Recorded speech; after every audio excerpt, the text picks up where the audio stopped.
ಇನ್ನು ತನಿಖೆ ಮಾಡಿದಷ್ಟು ಕೂಡ ಬಯಲಾಗ್ತಾ ಇದೆ ಡಿ ಗ್ಯಾಂಗ್ನ ಕ್ರೌರ್ಯ. ನೋಡಿ, ಶೆಡ್ನಲ್ಲಿ ನಿಲ್ಲಿಸಿದಂತಹ ಗೂಡ್ಸ್ ವಾಹನಕ್ಕೆ ತಲೆಯನ್ನ ಅಪ್ಪಳಿಸಿ ಹಲ್ಲೆ ಮಾಡಿದಾರಂತ. ಇವ್ರು ಏನೇನು ಮಾಡಬಾರ್ದು ಇದೆಲ್ಲವನ್ನೂ ಕೂಡ ಮಾಡಿದ್ದಾರೆ. ಆಯುಧದಲ್ಲಿ ಹೊಡೆದವ್ರೆ, ಕಾಲಲ್ಲಿ ಒದ್ದಿದ್ದಾರೆ, ಎಸ್ತಿದ್ದಾನೆ ಒಬ್ಬ. ಅಲ್ಲಿದ್ದಂತಹ ವಾಹನಗಳಿಗೆ ತಲೆಯನ್ನ ತೆಗೆದುಕೊಂಡು ಹೋಗಿ ಹೊಡೆದಿದಾರಂತೆ. ಆ ಶೆಡ್ನಲ್ಲಿದ್ದಂತಹ ಗೂಡ್ಸ್ ವಾಹನವನ್ನ ಈಗಾಗಲೇ ಪೊಲೀಸರು ಜಪ್ತಿ ಮಾಡಿದ್ದಾರೆ. ಅನ್ನಪೂರ್ಣೇಶ್ವರಿ ನಗರ ಠಾಣೆಗೆ ಈಗ ಗೂಡ್ಸ್ ವಾಹನವನ್ನ ಶಿಫ್ಟ್ ಮಾಡಿದ್ದಾರೆ ಪೊಲೀಸರು. ನಿನ್ನೆ ಸ್ಯಾಂಪಲ್ ಅನ್ನ ಸಂಗ್ರಹಿಸಿತ್ತು FSL ಟೀಮ್.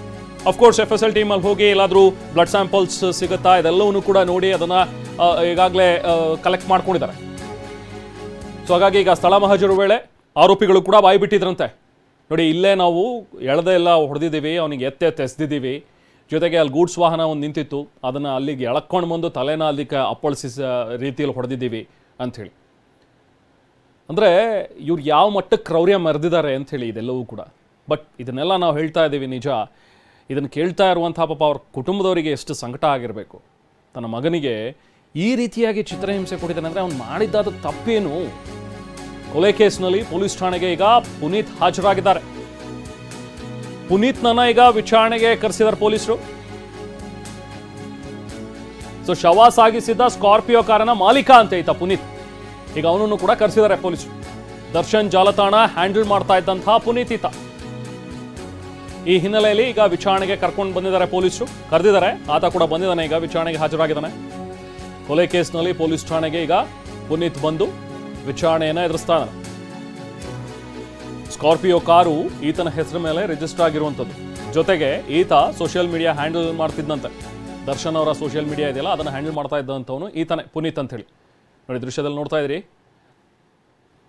ಈಗಾಗಲೇ ಪೊಲೀಸರು ಅವನಿಗೂ ಕೂಡ ಫೋನ್ ಮಾಡಿದ್ರು ವಿಚಾರಣೆಗೆ ಹಾಜರಾಗಬೇಕು ಅಂತ ಹೇಳಿ. ಸೊ ಹಾಗಾಗಿ ಈಗ ಪುನೀತ್ ಕೂಡ ವಿಚಾರಣೆಗೆ ಬಂದಿರುವಂಥ ದೃಶ್ಯಗಳು.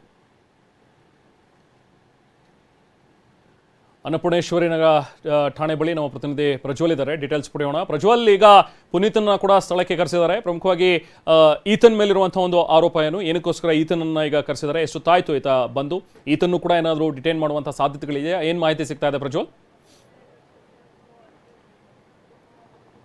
ರೇಮನ್, ಈಗ ಒಂದು 20 ನಿಮಿಷಗಳ ಹಿಂದೆ ಪುನೀತ್ ಅನ್ನೋ ವ್ಯಕ್ತಿಯನ್ನ ಪೊಲೀಸರು ಕರೆಸ್ಕೊಂಡಿದ್ದಾರೆ. ಈತ ನಿನ್ನೆ ರಾತ್ರಿ ಸೀಸರ್ ಮಾಡ್ಕೊಂಡ್ ಬಂದಂತ ಒಂದು ವಾಹನ ಏನಿತ್ತು, ಸ್ಕಾರ್ಪಿಯೋ, ವೈಟ್ ಕಲರ್ ಸ್ಕಾರ್ಪಿಯೋ ವಾಹನ ಏನಿತ್ತು, ಅದರ ಮಾಲೀಕ ಆತನ ಹೆಸರಲ್ಲೇ ಕಾರ್ ರಿಜಿಸ್ಟರ್ ಆಗಿದೆ. ಮತ್ತೆ ಇವರು ಬಾಡಿಯನ್ನ ಡಿಸ್ಪೋಸ್ ಮಾಡ್ಲಿಕ್ಕೆ ಬಳಸುವಾಗ 2 ಸ್ಕಾರ್ಪಿಯೋ ಕಾರು, 1 ಆಟೋ ಬಳಕೆ ಆಗಿತ್ತು. ಈಗ 1 ಆಟೋ ಈಗ ಸದ್ಯಕ್ಕೆ ಸಿಗಬೇಕಾಗಿದೆ. ಈ ಕಾರನ್ನ ಆತ ಏನಕ್ಕೆ ಕೊಟ್ಟಿದ್ದ? ಆತನಿಗೆ ವಿಷಯ ಗೊತ್ತಿತ್ತಾ, ಅಥವಾ ಆತನು ಕೂಡ one of the involved person ಅನ್ನೋ ನಿಟ್ಟಿನಲ್ಲಿ ಆತನನ್ನ ಪ್ರಶ್ನೆ ಮಾಡಲಾಗ್ತದೆ. ಮತ್ತೆ ಇದು ತನಿಖೆಯ ಒಂದು ಭಾಗನೂ ಕೂಡ ಹೌದು. ತನಿಖೆಯಲ್ಲಿ ಅಂದ್ರೆ ಕೃತ್ಯದಲ್ಲಿ ಬಳಕೆ ಆಗಿರುವಂತಹ ಎಲ್ಲ ವಾಹನಗಳನ್ನ ಮತ್ತೆ ಪರಿಶೀಲನೆ ಮಾಡಬೇಕಾಗುತ್ತೆ. ಮತ್ತೆ ಆ ವಾಹನದ ಮಾಲೀಕರುಗಳನ್ನ ವಿಚಾರಣೆಗೆ ಒಳಪಡಿಸಬೇಕಾಗುತ್ತೆ. ಯಾವ ಕಾರಣಕ್ಕೆ ಯಾವಾಗ ಈ ವಾಹನವನ್ನ ಇಸ್ಕೊಂಡು ಹೋಗಿದ್ರು, ಅಥವಾ ಇವರಿಗೆ ಗೊತ್ತಿದ್ದು ಕೊಟ್ಟಿದ್ರೆ ನಿಜವಾಗ್ಲೂ is a part of the crime ಆಗ್ತಾರೆ.